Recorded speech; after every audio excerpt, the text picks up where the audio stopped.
I nderuara të dashur vëllezër dhe motra më Krishtin. Hiri I Shpirtit Shenjtë na mblodhi sot dhe le të gjithë të ngrem kryqin dhe themi: I bekuar je ti që vjen në emrin e Zotit, Ozana në më të lartat. Ky është një himn I kishës që na thot që sot nuk kemi ardhur thjesht nga dëshira jonë personale, po është Zoti që na ka thirrur. Është hiri I Shpirtit të Shenjtë që na thret nga shtëpitë tona, nga vendet ku jetojmë, që të mblidhemi këtu në Kish, në këtë të kremte të madhe, zotërore, dhe të kujtojmë një këtë ngjarje kaq të madhe, ku Zoti Jezu Krisht 6 ditë përpara Pashkës judaike I tha apostujve: shkoni, gjeni një pulisht ose këriç gomare të lidhur dhe sidheni këtu. Dhe Krishti hypi mbi atë dhe hyri në qytetin e shenjtë Jeruzalem. Populli e priti me palma dhe dafina. Apostujt hoqën mantelet e tyre dhe I shtrinë në tokë. Fëmijët, foshnjat e gjirit thërrisnin: Ozana më të larta, I bekuar është ai që vjen në emrin e Zotit. Kjo ngjarje kaq e madhe që tronditi gjithë Jeruzalemin kujtohet në shekuj. Edhe ne sot e kujtojmë këtë ngjarje të madhe. Madje jo vetëm e kujtojmë si diçka historike, por ne bëhemi pjesëtar të kësaj ngjarje. Sepse ku ne ndim këtu në Kish, ne kemi kapërcyer kohën dhe hapësirën dhe jemi bashkë pjesëmarrës të ngjarjeve shpëtimtare në Jezu Krishtin. Dhe kësaj ngjarje të madhe ku Zoti Krisht hyri në Jeruzalem, hypur mbi një pulisht gomare, mbi një kafsh të përulur, që populli e priti me ozan. Le të sqarojmë disa gjëra. E para, pse populli e priti me ozana Krishtin? Patjetër që e priti me ozana Krishtin, sepse Krishti kishte bërë një nga mrekullitë më të mëdha, atë që nuk e kishte bërë asnjë nga profetët e dhjatës së vjetër. Ngjalli mikun e tij Lazarin, që kishte 4 ditë në varr. Kjo mrekulli e Krishtit tronditi gjithë Jeruzalemin. Miqt dhe armiqt e Krishtit. Kjo mrekulli e Krishtit tregonte se ai nuk ishte thjesht një profet, por ishte biri I Perëndis edhe biri I njeriut. Si biri I Perëndis, ai e ngjalli Lazarin. Si biri I njeriut, ai lotoi për vdekjen e Lazarit. Dhe kur të gjithë mësuan se Lazari që kishte 4 ditë I vdekur, u ngjall, pra që jo vetëm me urdhrin e Krishtit shpirti I Lazarit që ishte në hadh në nën tokë shkoi në trupin e tij, po Krishti ja përgatiti edhe një herë trupi I Lazarit, sepse mbas 4 ditësh një trup shpërbəhet, bëhet një kufom e prishur. Dhe Lazari I gjallë qëndronte, dhe të gjithë venin ta shikonin, jo Krishtin, por dhe Lazarin. Të dashur të krishterë, ngjallja e të vdekurve është themeli I besimit tonë. Unë e di që jo të gjithë, madje edhe ju të jeni këtu, nuk e besoni se do ketë ngjallje të vdekurve. Madje edhe kur ne themi presim ngjalljen e të vdekurve, kur dhe kisha predikon për ngjalljen e të vdekurve, disa buzëqeshin me ironi, ose në mendjen e tyre thonë: kjo është e tepërt, deri këtu nuk mund të shkojmë. Mund të kemi disa gjëra të mira që na vijnë nga Zoti, po në ngjalljen e të vdekurve neve nuk mund ta besojmë dot. Të dashur të krishterë, nuk po flasim këtu për gjëra njerëzore, po flasim për gjëra hyjnore. Perëndia është ai që bëri njeriu prej dheu, prej balti, i dha trup atij dhe i fryti frym jete dhe i dha shpirt të gjallë. Njeriu është shpirt edhe trup. Vdekja nuk është gjë tjetër veçse ndarja e shpirtit nga trupi. Shpirti është vetë njeriu që banon në këtë trup dhe kur vdes, trupi shkon në dhesë nga dheu mor. Po kur Perëndia krijoi trupin e parë për dheu, nuk mund të krijoj përsëri trupat tanë kur ato shkojnë në dhe, patjetër që mund t'i bëj. Dhe gjallja e Lazarit për 4 ditësh është ikona ose paralajmërimi i ngjalljes së Krishtit. Dhe ngjallja e Krishtit është ikona dhe paralajmërimi i ngjalljes sonë të përbashkët në ardhjen e dytë të Zotit.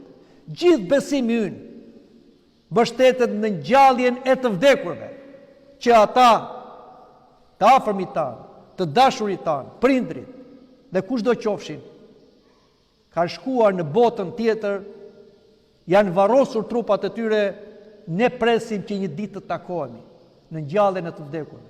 Dhe nëse ne mund të jemi gjallë në ardhjen e dytë të Krishtit, nuk do futemi në dhe, por në të qindrat e sekondës, thot Apostulli Pavli, trupat tanë të vdekshëm do bëhen të pavdekshëm për të bashkuar me Zotin, edhe për të filluar jetën e përjetshme. Ky është besimi ynë. Këtu mbështetemi neve. Kjo jep kuptim gjithë sakrificave tona, edhe kreshmës, se në qoftë se nuk kanë ngjallje të vdekurve, atëherë gjithë besimi ynë është i kot. Hajt ha me të pim, se nesër do vdesim. Po le të flasim edhe për diçka tjetër. Pse e priti populli me palma dhe dafina Krishtin? E priti sepse shikoi fitimtar. Kundër kujt? Jo kundër Romës, që ishin pushtues të Izraelit, po kundër vdekjes, që është armiku më i madh i njerëzimit. Vetëm Krishti e mundi vdekjen, se është edhe Zot, është edhe njeri pa mëkatshëm. Dhe pse Krishti hyri në Jeruzalem, hypur mbi një kafshë të përumbur, mbi një gomar. Patjetër që edhe kjo ka kuptimin e vet. Duhet dini se Krishti gjatë jetës së tij kur nuk hypi me një kafshë. Ai gjithmonë ecte në këmbë edhe zbathur. Por për të hyrë në Jeruzalem, ai mori këtë kafshë të përulur dhe hyri. Sepse profeti kishte thënë, Sion, mos ki frikë, sepse ja mbreti yt vjen mbi një kafshë të përulur. Tradita judaike ishte kur mbreti vinte me një kal, vinte për luftë. Kur vinte mbi një gomar, vinte për paqe. Gomari është një kafshë e përulur, një kafshë pune. Madje e quajnë dhe një kafshë budallaqe. Nuk është e vërtetë. Dhe Krishti hypi mbi këtë kafshë të përulur për treguar se ai është i përulur. Nuk erdhi për të bërë luftë me popullin e Izraelit, as me njerëzimin, po erdhi për të marrë mbi veten e vet barrën e mëkateve tona dhe t'i çojë ato në kryq. Krishti hypi mbi këtë kafshë të përulur, ai që ri në qiell mbi serafimet dhe kerubimet, për të treguar se kombet, të cilët e kishin humbur logjikën, Krishti do t'i çonte në të vërtetën e duhur, në të vërtetën e Perëndisë. Dhe foshnjat e pritën Krishtin me ozana. Foshnjat që thithin qumshin e nënave, gjirin e nënave, u ndriçuan nga Perëndia dhe than ozana. Për treguar se dhe fëmijët e njohin Zotin. Nuk duhet shumë mendim ta njohësh Zotin. Nuk të duhet trup, të duhet zemër. Te Zoti shkohet me zemër, jo me mendje. Prandaj duhet të hapim zemrën. Prandaj thotë dhe Apostulli Pavli, bëuni si fëmijë, të thjesht si fëmijë, të përulur si fëmijë. Dhe Krishti na thotë, po su bët si fëmijë, nuk do hyjnë në mbretërinë e Zotit. Po patëm egoizëm, arrogancë, hipokrizi që e kemi ne të mëdhenj, nuk hyjnë në mbretërinë e Zotit. Në mbretërinë e Zotit hyet i përulur, i thjesht, siç është një fëmijë. Dhe dashur të krishterë, ne kemi një traditë, në këtë ditë të marrim dafina ose palma, por në vendin tonë kemi me dafina të bekuara, të cilat do t'i ndaj prifti. Dhe këto ne do t'i ngrem si një shenjë fitore. Do bëjmë të njëjtën gjë që bën ata njerëz shekuj përpara. Por ka një kujdes. Ata që thanë për Krishtin të dielën, o zana më të larta, do t'i shikonim që të premten, që ne themi e premtja e madhe ose premtja e zezë, thanë për Krishtin kryqëzohe. Sepse ju denjë kërkoni një Krisht ushtarak, një Krisht politikan, një Krisht nacionalist, dhe ju një Krisht që t'i shironte ata nga mëkati, nga tirania e djallit, dhe t'i bashkonte me Perëndimin. Shpeshherë ndodhet tek neve. Neve që themi jetë krishterë ortodoks, neve kërkojmë ta bëjmë Krishtin nacionalist. Keni dëgjuar ju kish shqiptare, ose kish greke, ose kish ruse. Kush ka thënë që kisha është shqiptare, është greke, është ruse, kisha është trupi i Krishtit. Nuk ka shqiptarizëm në kish. Në kish jemi të gjithë njësoj. Grek, judej, shqiptar, kinez, turq, të gjithë jemi njësoj. Jemi populli i ri i Zotit. Nuk ka nacionalizëm. Në qoftë se ne do ta bëjmë një kish nacionaliste, ne do bëjmë si judejnë që nuk e pranuan Krishtin dhe e kryqëzuan atë. Prandaj të kemi kujdes nga nacionalizmi në kish. Dhe diçka tjetër. Të kemi kujdes nga hipokrizia. Kur Krishti na jep bekime, na shëron, na bekon, neve, familjen, të ardhurat tona, themi, s'ka si Krishti ynë, ky është Zoti më i madh, më i fuqishëm, i lavdishëm, faleminderit Zot. Por kur Krishti na thot, qofse do vini mbas meje, mohoni veten, mëkatet tuaja, pasionet tuaja, ego tuaja, dhe merrni kryqin më ndiqni. Kreshmoni, lutuni, pendohuni, rrëfeuni. Themi, to që nga në qikë të vështira, ky Krishti ynë sikur e teproi disi. Dhe themi, jo, nuk do shkojnë kish, nuk do mbaj kreshëm, nuk do pendohem, nuk do rrëfehem, nuk do kungohem. Je duke thënë kryqëzoje Krishtin. Prandaj të bëjmë kujdes. Jemi në gjyq me Zotin. Kur t'i ngrejmë këto dafina, do t'i ngrejmë në shenjë fitore që Krishti mundi vdekjen, pra duke ngjallur Lazarin, dhe ai po na ngjall në shpirtërisht, apo do t'i tundim si një haj mali, duke menduar se duke marrë dafina, kjo është feja. Jo të dashur të krishterë. Nuk është feja thjesht dafina. Dafina është një simbol. Dafina është simbol që ne duhet t'i ngrejmë jo degët e luleve dhe pembe, por mendimet tona, djenja tona tek Zoti. Ta hapim zemrën, t'i themi Zotit hyrë në zemrën tonë, dhe ta shohim dhe ta njohim si mbretin tonë, shpëtimtarin tonë. Këtë kuptim ka kjo e diel e dafinave. Edhe fundi që do të them është që neve përgatitemi mbas asaj të dielës në mbrëmje të fillojmë javën e pësimeve të Krishtit. Është java më e madhe, më e shenjtë e gjithë vitit liturgjikal. Të kemi kujdes që çdo mbrëmje të vim në kish dhe të djegim shërbesat e kishës, ku ne takohemi me Krishtin. Disa shërbesa quhen shërbesat e dhëndrit, për treguar se Zoti nuk është një huaj për ne.